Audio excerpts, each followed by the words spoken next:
कल supreme court में MCD mayor चुनाव के मामले में आम आदमी पार्टी की बहुत बड़ी जीत हुई, जनतंत्र की जीत हुई, दिल्ली की जनता की जीत हुई, देश की जनता की जीत हुई।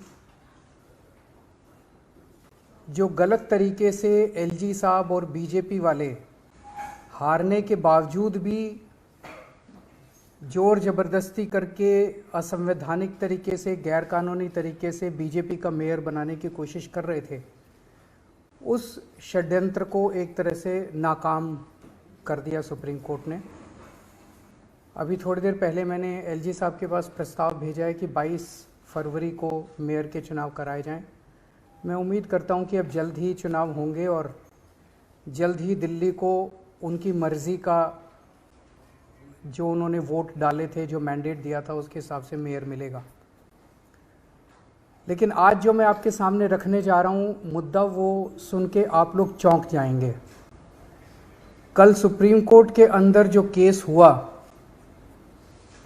उस केस के पहले की कहानी मैं आप लोगों को बताना चाहता हूँ कि उस केस को असंवैधानिक तरीके से इन्फ्लुएंस करने की किस तरह से एलजी साहब ने कोशिश की कि सुप्रीम कोर्ट के अंदर सच्चाई नहीं बताई जानी चाहिए। सुप्रीम कोर्ट में सच्चाई बताने से रोकने के लिए एलजी साहब ने पूरी कोशिश की। शैली ओबेरॉय जो हमारी मेयर कैंडिडेट हैं, उन्होंने सुप्रीम कोर्ट में केस किया। उस केस में उन्होंने दिल्ली सरकार और एलजी दोनों को अलग अलग पार्टी बनाया, क्योंकि दोनों के व्यूज़ अलग अलग थे। एलजी साहब ने कुछ कदम उठाए थे जो दिल्ली सरकार के मुताबिक असंवैधानिक थे, गैरकानूनी थे। तो शैली ओबेरॉय ने दिल्ली सरकार को, एलजी को अलग अलग पार्टी बनाया। दिल्ली सरकार ने यूडी सेक्रेटरी को आदेश दिए कि इस केस में गौतम नारायण को दिल्ली सरकार की तरफ से वकील नियुक्त किया जाए।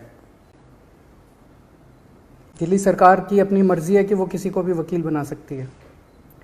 एलजी साहब ने 9 फरवरी की रात को, मुझे याद है कि अगले दिन केस था, 9 फरवरी की रात को यूडी सेक्रेटरी को ये आदेश जारी किया। इसकी कॉपी हम लोगों ने आपको भेज दी है।